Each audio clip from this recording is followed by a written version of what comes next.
Bienvenue sur Mise au point. Actualité, géopolitique, société, analysée sans détour. Abonnez-vous pour ne rien manquer et donnez-nous votre avis. L'AIPAC, le plus puissant lobby pro-israélien de Washington, serait en partie financé par le PDG d'OnlyFans. Ce n'est pas une rumeur. Aberkan cite ses sources, et quand Rubio reconnaît que Netanyahou a forcé la main, c'est l'allié lui-même qui documente la pression. Ajoutez à ça l'Espagne qui retire ses bases, la Chine qui verrouille les terres rares, indispensables aux missiles américains. Et vous comprenez pourquoi la CIA et le Pentagone avaient prévenu Trump. Cette guerre ne pouvait pas être gagnée, elle a été vendue quand même. Parce que Netanyahou, ça fait 31 ans qu'il dit que l'Iran était à quelques semaines de la bombe. Donc là, et d'ailleurs c'est ce que Marco Rubio a dit en conférence de presse, il l'a dit avec beaucoup de diplomatie parce que c'est le chef de la diplomatie américaine, mais Marco Rubio a clairement dit, en fait c'est Israël qui nous a forcé la main sur ce coup-là, et par Israël ils entendent Benjamin Netanyahou. La Turquie ne va pas mener la guerre à l'Iran, elle l'a très clairement fait savoir. En plus, la Turquie, sa frontière avec l'Iran est stable depuis 1683, d'accord ? La frontière avec l'Iran et entre la Turquie et l'Iran est plus stable que les frontières de la France. Je veux dire, Nice n'était pas en France, Nice, Strasbourg et Lille n'étaient pas en France que la frontière entre la Turquie et l'Iran était déjà stabilisée. Donc voilà, vous inquiétez pas, les Turcs ils vont pas faire cette guerre, d'autant qu'ils savent que c'est les prochains. Parce que Netanyahou, s'il y a bien quelqu'un qu'il a envie de se faire par la suite, il avait déjà essayé avec le coup d'État mené par la CIA contre Erdogan et où les Russes, en se bouchant le nez, parce qu'ils sont pas très proches d'Erdogan, mais les Russes avaient prévenu Erdogan, parce qu'ils préféraient quand même que Erdogan restât au pouvoir. Donc Erdogan sait parfaitement que la Turquie est la prochaine sur la liste si l'Iran tombe. Donc, bon, c'est un point absolument essentiel. Bon. Ensuite, leur force à ces gens-là, c'est de dissimuler leurs échecs. Ça, faut quand même le rappeler. C'est-à-dire que médiatiquement, ils ont la presse avec eux, donc ils peuvent vous dire que c'était une victoire. Par exemple, l'opération Prosperity Guardian. L'opération Prosperity Guardian, vous le savez, c'était un échec. Empêcher les Houthis d'attaquer les navires israéliens en mer Rouge, les Américains ont échoué à cela. Tout simplement, échoué. Alors après, la presse a passé cet échec sous silence. Elle a quand même pas dit que c'était une victoire non plus, faut pas déconner, mais elle a passé cet échec sous silence. Mais vous pouvez faire ça qu'un temps, parce qu'au bout d'un moment, les BRICS, ils voient que vous êtes en slip, quoi. Et c'est ce qu'on voit aujourd'hui. Bon. Pour comprendre un peu, il faut comprendre que les lanceurs iraniens, si on revient donc à la topographie de l'Iran, ce qui vous a pas échappé, c'est que ça, c'est la Suisse sous stéroïdes. C'est la Suisse sous stéroïdes avec des lanceurs mobiles qui peuvent sortir de la montagne. Les Iraniens, en fait, sont des spécialistes du tunnel. Ils ont une société dont j'ai oublié le nom, je vais vous la retrouver. Tunnel Saz Machine, elle s'appelle. La société Tunnel Saz Machine, qui est un des leaders mondiaux dans la construction de tunnels, du niveau de la Boring Company d'Elon Musk, qui est une très très bonne société au demeurant. Donc voilà le site de la Tunnel Saz Machine, et vous voyez les actifs qu'ils ont, donc des grosses foreuses typiques de celles qui ont creusé par exemple le tunnel sous la Manche. Et ces machines à creuser des tunnels, c'est avec ça qu'ils dissimulent leurs lanceurs. Donc il y en a dans tout le pays. Et des lanceurs sortent d'une base secrète, tirent et re-rentrent. Avec ça, parce que le goulet d'étranglement, bien sûr, c'est les lanceurs. Avec ça, vous pouvez rien faire. Enfin, je veux dire, il faut quand même se rappeler que Israël se prenait encore des missiles sur la tronche après 2 ans à Gaza. 2 ans. Bon, Gaza est un gruyère. Gaza, bien sûr, a des tunnels de partout, mais Gaza, bon, c'est quoi? Ça doit être la superficie de Monaco, 3 fois la superficie de Monaco. Allez, je prends un pari. Surface de Gaza, 365 km². Bon, c'est quand même beaucoup plus. Alors, on va comparer à Monaco. Ouais, Monaco, c'est 203 hectares. Bon. Donc, c'est quand même, Gaza est minuscule par rapport à l'Iran. Et même après 2 ans de guerre et des frappes systématiques et avoir ratiboisé complètement la zone, il y avait des missiles qui partaient encore. Alors, imaginez avec l'Iran, qui se prépare à ça depuis 40 ans. Donc là aussi, logistique. Alors que les lanceurs, par contre, les sites de lancement des missiles américains et israéliens, eux, les Iraniens peuvent les toucher. Parce que ces lancements sont soit des bateaux, soit des bases que les Iraniens ont déjà touchées. Donc, de ce point de vue-là, cette guerre peut pas être gagnée, tout simplement. Et la CIA en est parfaitement consciente, le Pentagone en est parfaitement conscient. D'ailleurs, le Pentagone l'a fait savoir, hein, a dit voilà, écoutez, vous savez, c'est Trump qui a insisté pour qu'on fasse cette guerre. On les a prévenus, on avait prévenu l'administration que cette guerre ne pouvait pas être gagnée si elle durait longtemps, et qu'en fait, soit c'était plié en un round comme un match de boxe, mais plus le match dure, moins l'adversaire a de chances de gagner. On a l'impression de voir Mohamed Ali contre George Foreman au Zaïre, à savoir le Rumble in the Jungle, donc le rope a dope, où Mohamed Ali se laisse taper dans les cordes, et puis à la fin, George Foreman se fait déglinguer. Et bien là, les Iraniens sont en train de faire un rope a dope complet, absolument complet. C'est-à-dire, ils laissent tranquillement, ils ont encaissé la première attaque, et là, ils voient déjà que la logistique de l'ennemi est complètement à terre. Donc, c'est un point. Alors, je vois des commentaires. Je suis pas du tout pro Iran des mollahs. Là, je vous donne juste une réalité. Là, on est dans une chaîne pour vous informer. Je vous donne une réalité de rapport de force stratégique. Voilà. Après, que vous aimiez les mollahs ou pas, c'est pas, enfin, les ayatollahs plutôt. Ça, c'est pas le sujet. C'est là pour l'instant, vous avez une guerre, et dans une guerre, en fait, vos souhaits ne changent pas le rapport de force stratégique. Enfin, sauf si vous n'êtes pas militaire, évidemment. Si vous êtes un commentateur et que vous êtes avec des pop-corn, oui. Alors, ça dit même avec des pop-corn, hein, vos souhaits ne changent pas la fin du film. Hein, ça, vous pouvez avoir très envie qu'il y ait A, B ou C ou D qui gagne, mais en fait, bon, malheureusement, ça changera rien. Quoi. Vous pouvez pleurer sur vos pop-corn ou pas, ça changera rien. Le rapport de force, il est ce qu'il est. Vous avez tout à fait le droit, sur cette chaîne ou ailleurs, d'avoir envie que les ayatollahs perdent. Il n'y a aucun problème. Je ne vais pas vous en vouloir une seule seconde pour ça. Mais là, le problème, c'est que la réalité, pour l'instant géostratégique, est totalement en leur faveur. Vous me demandez aussi si j'ai vu la vidéo de Tucker Carlson. Oui, c'est une excellente vidéo. Allez la voir. Elle est vraiment impeccable. Je vous la recommande très très vivement. C'est une très très bonne vidéo d'analyse qui a parfaitement compris la situation. Bon. Donc, les lanceurs iraniens sont protégés dans une sorte de réseau à la Suisse. Trump, là, il aurait besoin de déclarer une victoire, mais il peut pas. Et la Chine a fourni la liste des bases US par image satellite. Alors, ajoutez à ça l'embargo sur les terres rares. Hein, j'en ai même pas encore parlé aujourd'hui.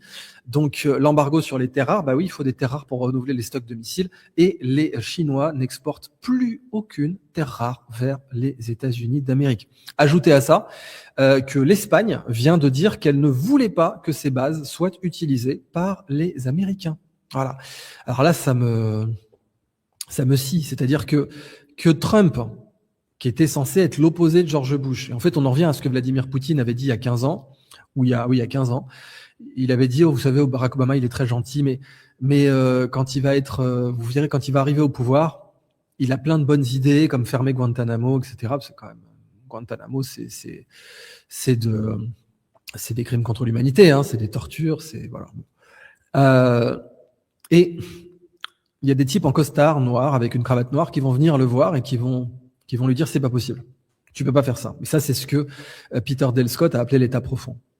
Et ces gens-là vont lui dire tu peux pas. Non, mais toi, tu veux fermer Guantanamo, t'as été élu pour ça, mais on peut pas. Ça va pas être possible. Tu veux ouvrir les dossiers du 11 septembre, tu peux pas. Tu veux ouvrir tel ou tel autre, tu peux pas. Ça va pas être possible. Et c'est ce qui s'est passé. Trump, c'est la même chose, c'est-à-dire il a réussi des choses. Il a réussi même un grand nombre de choses. Et il faut reconnaître, il faut mettre à son crédit les choses qu'il a réussi. Mais s'opposer à Netanyahou, c'est pas possible. C'est pas possible. Vous avez l'AIPAC qui tient tout le Congrès. L'AIPAC dont le premier financeur est le patron d'OnlyFans.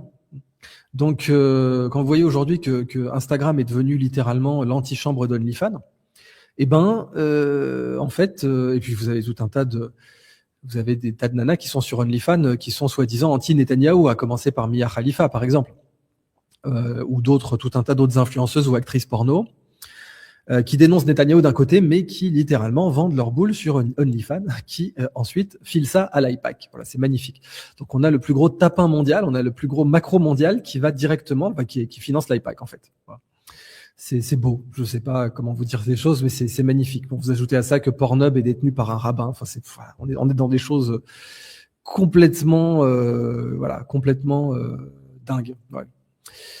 On vit une époque très particulière, hein, que beaucoup ont décrit comme la fin du monde, quoi, comme les signes de la fin des temps. Bon. Donc Trump, il n'a pas pu s'opposer à Netanyahou. Netanyahou veut une guerre longue, enfin en tout cas ses commanditaires, puisque Netanyahou c'est une marionnette en soi. Ses commanditaires veulent une guerre longue et ils vont l'avoir. Ils vont l'avoir. Alors ça fait qu'il y a des gens beaucoup plus pessimistes que moi. Vous avez ce professeur chinois dont j'ai oublié le nom qui fait de la théorie des jeux et qui est vraiment un très très bon commentateur. Alors lui, il a ouvert sa nouvelle vidéo là en disant c'est la Troisième Guerre mondiale. Ça y est, c'est la Troisième Guerre mondiale. Bon. Ok, c'est possible, hein. C'est pas une blague. Hein. Je peux pas vous dire non. En fait, en Ukraine, je vous avais dit gardez espoir, la Troisième Guerre mondiale n'aura pas lieu. J'ai envie de continuer à vous dire ça. Hein. Le professeur Jiang, oui, merci Jiang. Voilà. J'ai envie de vous dire ça parce qu'il faut toujours garder espoir. Il faut se rappeler, si vous êtes croyant, que Dieu peut contredire ses propres prophéties, parce qu'en fait Dieu il fait ce qu'il veut. Dieu, il y a personne qui lui dit quoi faire. Vous avez des gens, vous avez des groupes de religieux qui essaient de forcer la main à Dieu, qui essaient de négocier, qui essaient de dire, qui font des grèves limites. Hein. Vous les voyez avec des panneaux, ils disent on veut ça. J'ai vu ça. Des leaders spirituels qui arrivent, qui font des manifestations pour demander des trucs à Dieu en disant on veut ça, basta, on en a marre. Bon, Dieu il fait ce qu'il veut. Donc même si vous regardez l'aspect ésotérique du truc, l'aspect eschatologique, en réalité, Dieu peut contredire ses propres prophéties. Voilà. Donc ne perdez pas espoir. Voilà, ne perdez pas espoir. Mais il y a beaucoup plus de chances que l'Iran bifurque en Troisième Guerre mondiale que l'Ukraine. Beaucoup plus. C'est vraiment quelque chose qui est évident aujourd'hui. Voilà. Et ils ont eu pour l'instant ce qu'ils voulaient. Mais comme je vous l'ai dit, si vous croyez à ça, le bon Dieu, il aime bien mettre les comploteurs à 2 doigts de leur objectif. Après 1000 ans, il aime bien mettre les comploteurs à 2 doigts de leur objectif. Et ensuite, tout faire s'effondrer sous leurs yeux. Vous savez, comme les gens qui ont un notionnel dans le vert en bourse, qui sont à un notionnel de 2 millions, 3 millions, 4 millions de gains, et qui vendent pas et qui perdent tout. Voilà. C'est quelque chose que Dieu adore faire avec les impérialistes, avec les comploteurs. Et de ce point de vue-là, je continue à garder cette foi inébranlable que c'est ce qui va arriver, que c'est ce qui va se passer. Et que ces gens qui sont en train de se confire dans leur hubris, on dit mais regarde comment on est au sommet du game. Attends, on est au sommet là, regarde, on téléguide des empires, on téléguide des chefs d'État, on fait ce qu'on veut, on viole des enfants, on fait ce qu'on veut. Ouais. Ils sont en train de confire dans leur hubris et ils vont finir dévorés par l'histoire. C'est quelque chose qui pour moi saute aux yeux et en lequel je garde une foi vraiment inébranlable. Et en effet, dans le Coran, c'est très clair, ça dit il complote, mais je suis le meilleur des comploteurs. Ouais. Donc, je voulais revenir un peu sur la mosaïque, le système de commandement donc décentralisé en Iran. Alors d'abord, je vous ai dit, ça y est, ça parle de troupes au sol. Donc au 3e jour, ça y est, vous avez à l'USS Arlington, à Norfolk, donc grande base américaine, qui commence à embarquer des troupes en vue éventuellement d'un déploiement de troupes au sol. Donc là, c'est du suicide complet et tout le monde le sait. Hein, mais bon, ils se laissent. Voilà. Je vous ai dit faire léviter les marchés. Eh ben, on y est, puisque voici cette dépêche sur X. À savoir, Powell, qui est pourtant pas le meilleur ami de Trump, va injecter de la liquidité dès le matin pour faire léviter. Donc le marché coréen s'est déjà effondré parce que les Coréens ont besoin de pétrole. Et alors évidemment, qui se régale aujourd'hui ? C'est les Russes. Voilà, hein, prends sa Poutine, hein, pendant qu'en France, le normie macroniste, le golem macroniste de base, était en mode prends sa Poutine, on va faire des douches, on va essayer de moins chauffer les pattes. Non, mais je te jure, le niveau de connerie, dans le même temps, vous avez le Raptor, hein, qui est passé il y a pas longtemps sur la chaîne, qui a mogué Macron sous son poste là quand il s'affichait avec le jet de la République et des rafales de part et d'autre. Vous savez, ah oui, ça c'est quoi pour la COP 21 ? Alors ça c'est quoi pour les accords de Paris ? Puis c'est quoi pour le prends sa Poutine en termes de dépenses énergétiques ? Et oui, pendant que le normie à la con cuisait ses coquillettes à l'eau froide parce que il avait lu ça dans Franc-Tireur, Derrière, les Russes, ils sont en train de s'acheminer tranquillement vers un Oural à $80. Voilà. Donc, alors, vous savez, les Russes, c'est pas du West Texas Intermediate ou du Brent, c'est du Sokol ou de l'Oural.